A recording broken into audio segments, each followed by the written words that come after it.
Bab 913. Kamu ceroboh. Fayan Azur kaget, ingin berterima kasih Xian Z secara langsung.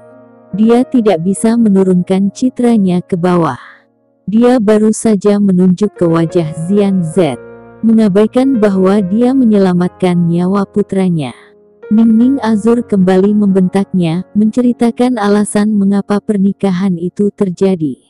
Ternyata ayah Xian Z menggunakan nyawanya untuk ditukar dengan nyawanya sendiri. Baik ayah dan anak menerima anugerah penyelamatan hidup keluarga Z, tapi Fayan Azur, dia tidak berbaik hati dan ingin membalas dendam. Memikirkan hal ini, wajah Fayan Azur sedikit memerah, dan dia merasa citranya sedikit tidak dapat dipertahankan. Terima kasih. Dia mendengus, matanya tajam, seolah-olah ada ledakan amarah, jadi Kai Azur tidak tahan. Dia adalah pamanmu. Bukankah itu seharusnya dia menyelamatkanmu? Tapi paruh kedua kalimat itu membuat Kai Azur kembali terpana. Fayan Azur tidak pernah mengakui bahwa Xian Z adalah suami dari saudara perempuannya dan menantu dari keluarga Azurnya. Tapi sekarang, dia mengatakan, Xian Z adalah pamannya. Oke, jangan bicara omong kosong, rawat luka-lukamu. Fayan Azur tidak banyak bicara, dan meminta perawat untuk mendorong Kai Azur ke bagian rawat inap, dan kemudian mengatur selusin orang yang dapat diandalkan untuk melindungi Kai Azur. Lalu dia segera meninggalkan rumah sakit. Dia harus mencari tahu apa yang terjadi dengan pembunuh itu. Apakah itu dibeli oleh keluarga Pang, atau ini hanya kecelakaan? Meskipun itu kecelakaan, dan hampir membunuh dirinya sendiri dan putranya, pembunuhnya harus mati. Fayan Azur kembali ke rumah Azur dan segera memanggil 3 master tingkat master. Aku ingin melacak seorang pembunuh, kalian bertiga, tidak ada masalah.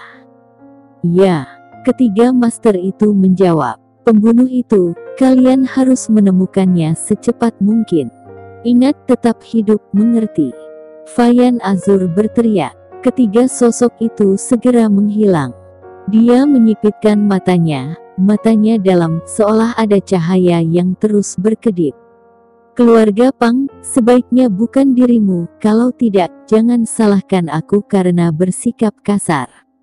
Pada saat yang sama, rumah keluarga Pang, dibandingkan dengan suasana mewah keluarga Lon dan keluarga Azur, rumah keluarga Pang terlihat sangat primitif, seolah sudah lama tidak dipugar.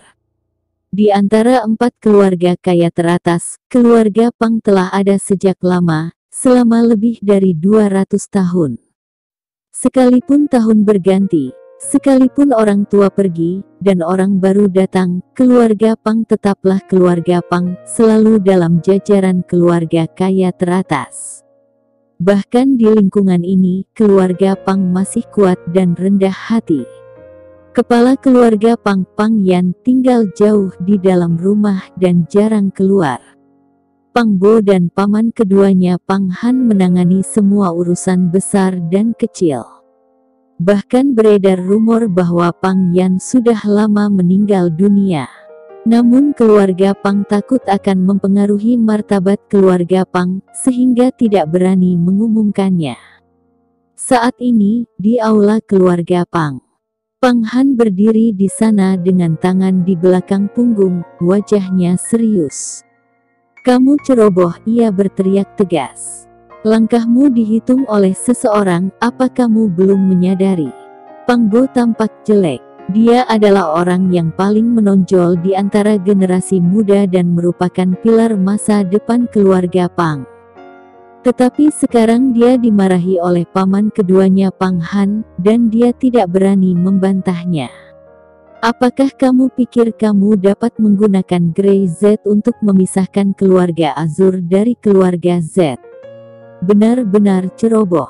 Hubungan mereka berdua harusnya gak terlalu kuat, asalkan mereka tidak bisa bersatu, tapi bagaimana sekarang? Kau malah berinisiatif memberi Grey Z kesempatan untuk menemukan terobosan. Kau bodoh. Pang Han mengutuk dan wajahnya penuh amarah. Masalah keluarga Pang yang penting, baik itu besar dan kecil, dialah sekarang yang bertanggung jawab.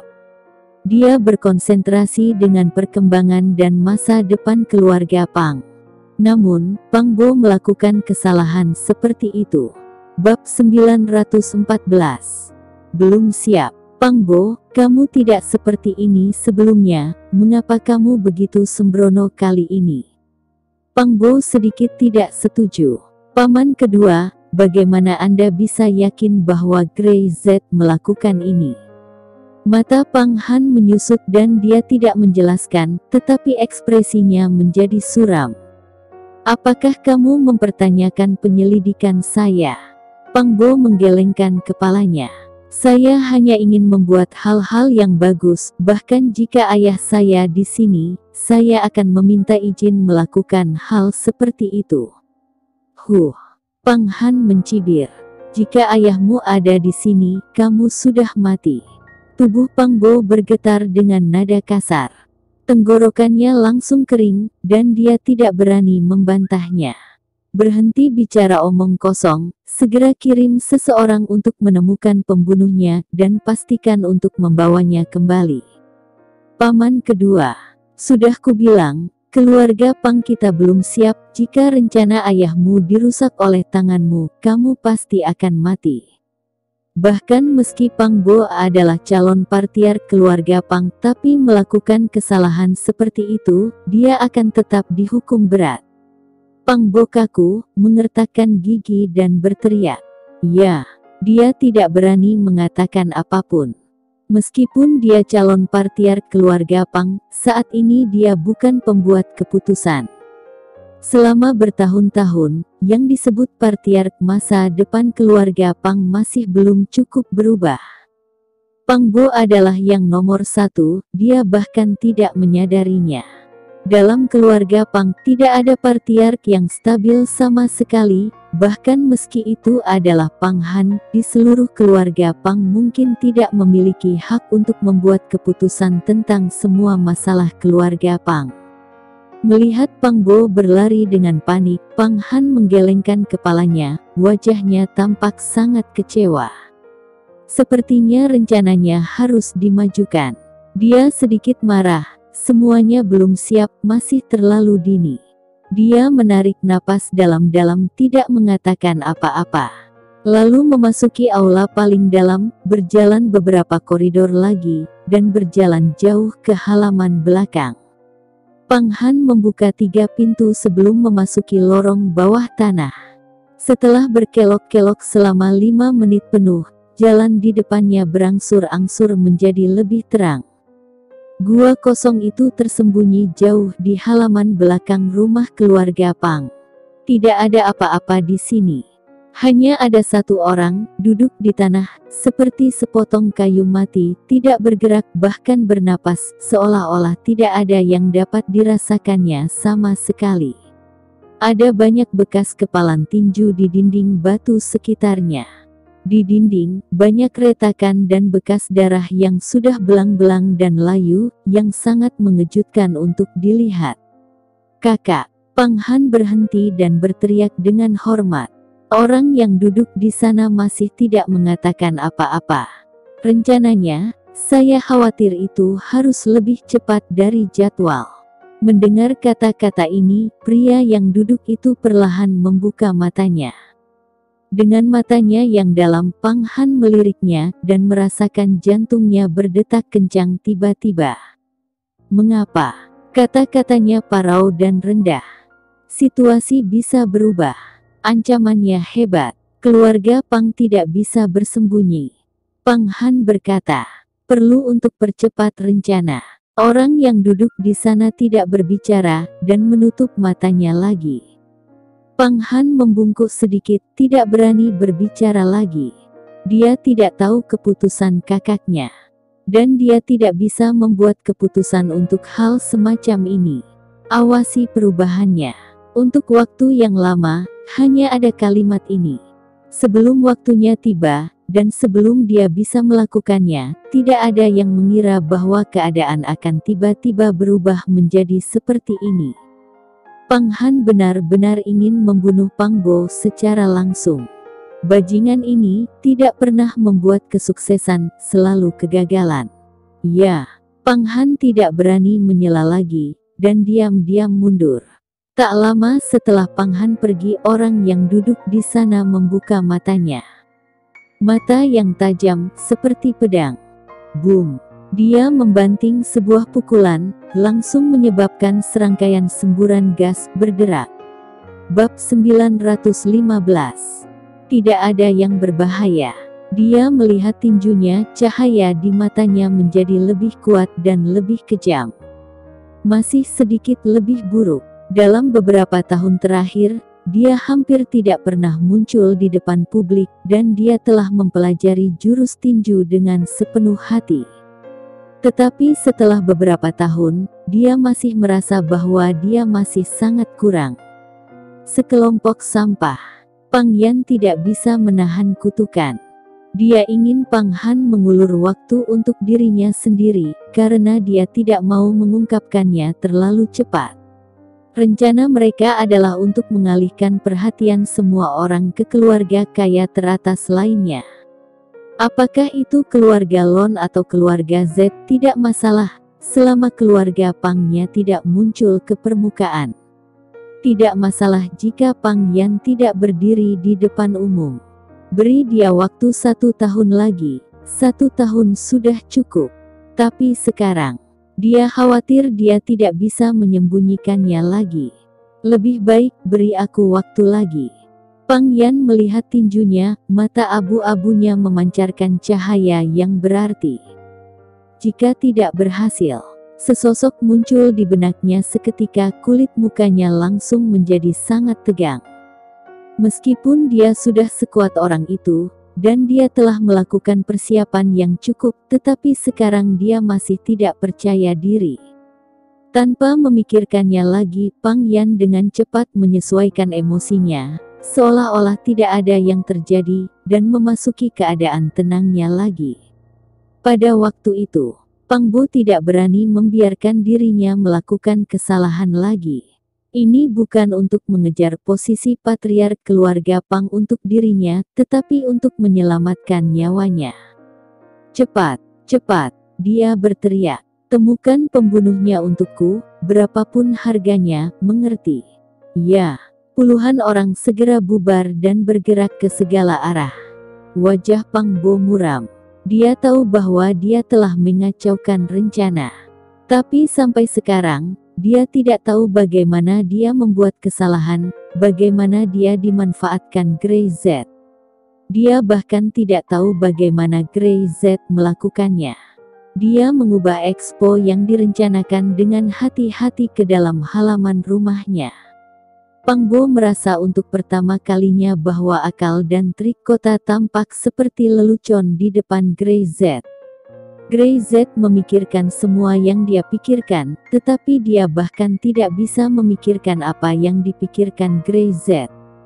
Bahkan sekarang, dia belum bereaksi. Di mana salahku? Pembunuhnya harus ditemukan. Ini bukan waktunya untuk memikirkan masalah ini. Prioritas utama Pang Bo sekarang adalah menemukan pembunuhnya. Jika tidak, hidupku akan hilang. Dalam keluarga Pang, tidak mudah untuk bertahan hidup. Orang-orang di keluarga Pang dan keluarga Azur mulai mencari keberadaan si pembunuh, dan keluarga Z adalah orang yang paling santai saat ini. Zian Z sama sekali tidak peduli tentang ini. Ketika dia kembali ke rumah Z, dia melompat ke bak mandi, benar-benar gila. Di tempat expo yang berbahaya seperti itu, Rania Lon secara khusus mengingatkan bahwa seseorang ingin membunuh Zian Z, tetapi Zian Z bersikeras untuk menempuh jalannya sendiri dan harus pergi. Rui Z ingin pergi juga, ikuti kemanapun. Entah bagaimana bisa memberi perlindungan, bahkan jika dia tidak bisa menghentikannya, dia bisa mati demi Zian Z. Tetapi Zian Z tidak mengizinkannya untuk mengikuti, dia ingin pergi sendiri. Jiwa asli Rui Z hampir mati ketakutan, tetapi tidak mungkin membantah, dia hanya bisa mendengarkan. Melihat Xian Z kembali dengan selamat, jantung Rui Z yang tergantung dilepaskan, tapi dia masih shock. "Tuan, jangan lagi. Jangan pernah melakukan ini lagi." Rui Z tidak dapat menahan diri untuk tidak berkata. "Saya mendengar tentang Expo ini terlalu berbahaya. Sebuah panah hampir membunuh Xian Z. Bukankah ini berbahaya?" Xian Z tersenyum dan sepertinya sedang dalam suasana hati yang baik. Tidak ada yang berbahaya. Bab 916. Tidak mungkin berdamai dengannya. Dia tampak santai, seolah baru saja mengalami, bukan momen hidup atau mati, hanya pengalaman biasa. Penampilan acuh tak acuhnya menyebabkan Rui Z salah paham. Apakah Xian Z sengaja ingin mati? "Ini berbahaya, kamu tahu bahwa jika panah itu dimiringkan 1 inci, bahkan jika tuan muda ada di sana itu tidak akan diselamatkan." Rui Z berteriak dengan cemas, tetapi berhenti di tengah jalan. Dia secara alami tahu bahwa Grey Z tidak pergi. Seseorang ingin membunuh Xian Z, tetapi Grey Z tidak pergi. Dia tidak peduli dengan hidup atau mati Xian Z sama sekali. Xian Z seharusnya tidak nyaman. Kenapa ekspresinya justru santai? Setelah menghabiskan bertahun-tahun bersama Xian Z, Rui Z sangat mengenalnya. Ada keyakinan dalam hatinya. "Tuan muda datang." "Ya." Xian Z mengangguk. Dia mengulurkan tangannya dan menunjuk ke posisi hatinya. "Dia menembakkan panah di sini." Om Rui Z merasakan kepalanya berdengung. Pembunuh itu adalah Grey Z. Lelucon apa ini? Grey Z lah yang ingin membunuh Xian Z. Itu mustahil. Rui Z langsung menyangkalnya jika Grey Z benar-benar ingin membunuh Xian Z tidak akan pernah ada di sini saat ini. Dengan kekuatan Grey Z, panah itu secara akurat akan menembus kepala Xian Z. Tiba-tiba, jantung Rui Z berdetak semakin keras, jakunnya tergelincir, menatap Xian Z dengan tidak percaya. "Tuan, apakah Anda dan Tuan muda sudah berdamai?" Tiba-tiba dia berpikir, bagaimana mungkin ini kebetulan seperti itu. Xian Z bersikeras untuk pergi sendirian, tetapi Grey Z tidak muncul di depan umum. Tetapi pembunuhnya memecahkan situasi keluarga Pang dan tiba-tiba membalikkan keadaan. Xian Z menggelengkan kepalanya. Apakah itu mungkin? Grey Z tidak buruk jika dia tidak membunuh dirinya. Namun, Xian Z memang sedang dalam suasana hati yang baik. Ayah dan putranya berpikir untuk pergi bersama, dan tanpa bertemu atau berkomunikasi, mereka melakukan hal yang sama secara diam-diam. Dapat dikatakan bahwa kerjasamanya sangat rumit.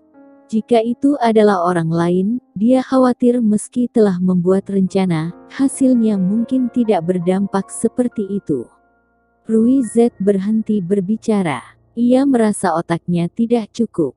Apa yang sedang terjadi, dia tidak bisa mengerti. Serangan Grey Z tidak menembak Xian Z, tetapi mengadu keluarga Pang keluarga Azur. Itu setara dengan menarik keluarga Azur ke arah keluarga Z, dan keluarga Pang tiba-tiba menjadi sasaran kritik publik. Tapi bukankah Pang Bo merancang Expo itu? Mungkinkah dia bawahan dari Grey Z? Ini bahkan lebih tidak mungkin. Jangan pikirkan itu. Hati-hati dengan otakmu yang membeku. Xian Z tampak santai. Kamu tidak bisa menebak pikiran bocah bau itu. Tidak ada yang bisa menebak. Setelah itu, Xian Z masuk. Kecepatannya jelas jauh lebih ringan dari sebelumnya. Sementara itu, si pembunuh sangat kesal saat ini. Kurang ajar, anjing keluarga Azur. Jadi dia menipuku seperti ini, kenapa kau mengejarku? Dia berkeringat banyak dan kedua kakinya hampir lumpuh. Dia tidak menyangka bahwa dia jadi seorang pembunuh dan dia akan dikejar oleh keluarga kaya raya. Dia tidak terlalu peduli dan melarikan diri dengan panik. Selama dia bisa keluar dari utara, dia akan punya cara untuk bertahan hidup. Tidak jauh di belakangnya, ada sesosok yang berjalan di halaman yang santai. Kecepatannya sepertinya tidak memuaskan, tapi dia selalu bisa menjaga jarak dari si pembunuh. Tiba-tiba kamu menjadi sangat penting. Saya tidak tahu apakah Anda bisa menerimanya atau tidak. Grey Z memandang si pembunuh, kecepatannya tiba-tiba meningkat.